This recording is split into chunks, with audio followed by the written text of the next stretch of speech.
my previous 3 videos, I had discussed briefly the aftermath of 9/11, according to U.S. General Wesley Clark, that he was told by one of his former staffers off the record in a much discussed conversation now that the U.S. had planned to overthrow 7 regimes, which did include Syria, which is the country I want to focus on now.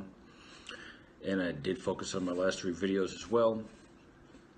And I also reviewed the DIA report briefly, Defense Intelligence Agency, about the true identity of the Syrian opposition. So jihadist rather than moderate opposition, according to the DIA report, formed the crux of the anti-Assad conflict. And also we touched on briefly the U.S. diplomatic cables hacked and posted to the public by WikiLeaks that reveal the U.S. expressed its hopes of Assad being overthrown and, moreover, discussed methods for helping accomplish that hope.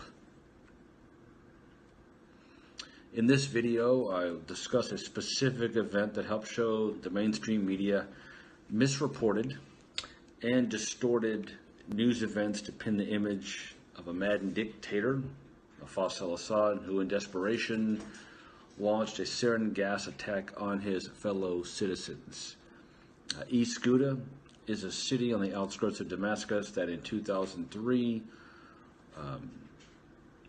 was unfortunately had a chemical attack that was perpetrated against it.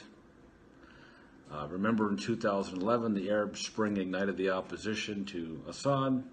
So the debate immediately raged whether the indispensable nation, the United States, should intervene. The momentum to intervene increased so that the range of debate varied from those who support airstrikes to the more hawkish crowd who supported a full-scale war. I think the zeitgeist suggests that military action was a fait accompli. It was just a matter of to what degree and to what scale. So we just waited for the military-industrial complex to determine the scale for us and determine how long an engagement it would be. Perhaps this explains why President Obama at the time, although Commander-in-Chief, spoke as though he needed to convince the mainstream media and the growing horde of war hawks that launching military attacks in Syria and the implied regime change that would result from such attacks was not yet necessary. He just seemed tepid, although the demeanor and the tone of the questions he was asked by many in the media was when, rather than if, you'll take military action to help overthrow Assad. Of course, the mainstream media's questions, they asked Obama, sound more indignant, like a school principal becoming more impatient with underachieving students. Oh, Mr. President, what will you do if Assad commits mass murder with chemicals?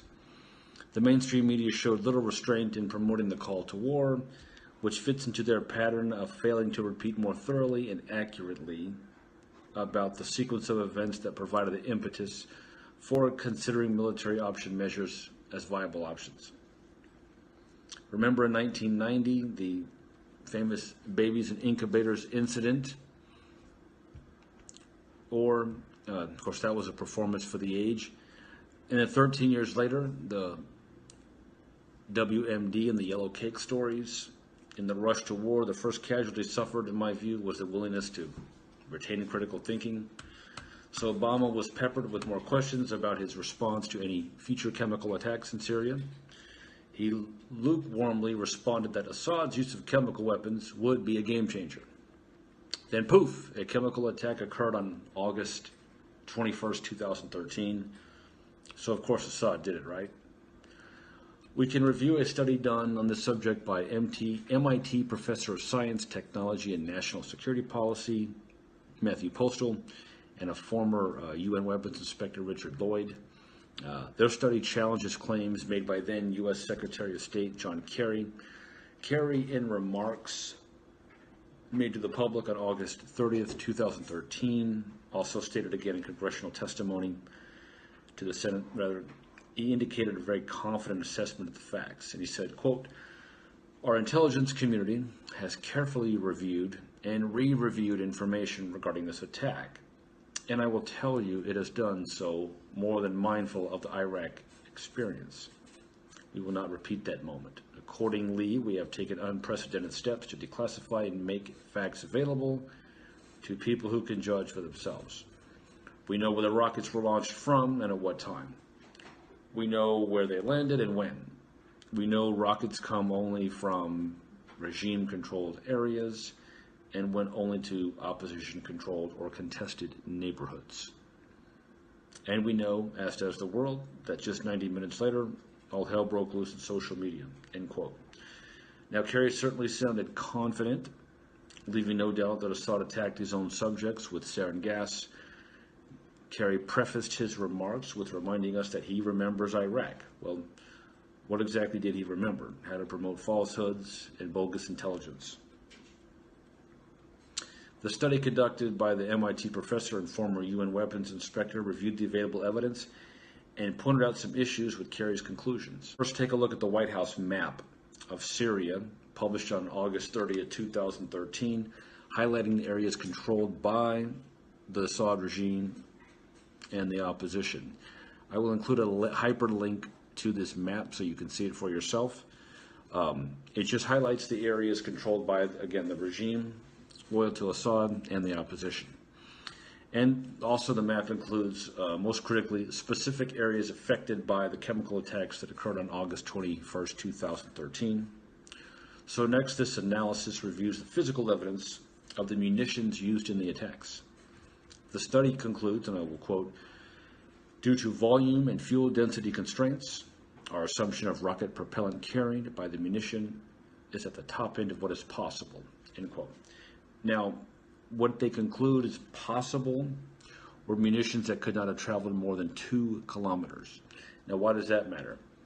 If you use the White House map showing where the chemical attacks occurred, then the munitions could not have been launched from regime-controlled areas. The distance from the point where the munitions landed exceeded 2 kilometers. So the study does address the potential impact that variations in weight could have on pinpointing the precise point where the munitions could be launched. And they cite, quote, "The range does not change drastically with significant changes in the body weight or due to uncertainties in aerodynamic drag coefficient," end quote. So again, I'm including this link to the study's findings so you can view it for yourself if you've not done so already. This chemical attack, again, occurred on August 21st, 2013, and the reference research findings were published on January 14th, 2014. So yes, this sequence occurred over 6 years ago, but this sequence shows, in my view, the Obama administration, the national security media, and many in the media, their willingness to conduct a hasty and unconvincing research to justify accusing Assad of gassing his own people. To this day, I'm still uncertain who gassed whom, but the same shoddy research occurs to this day when allegedly attempting to uncover who was launching chemical attacks in Syria. In 2013, it was Obama. In 2018, it was Trump. Despite their political differences, they both coalesce around an axis of incomplete research, to say the least. In my next video, I'll discuss another Syrian chemical attack that occurred on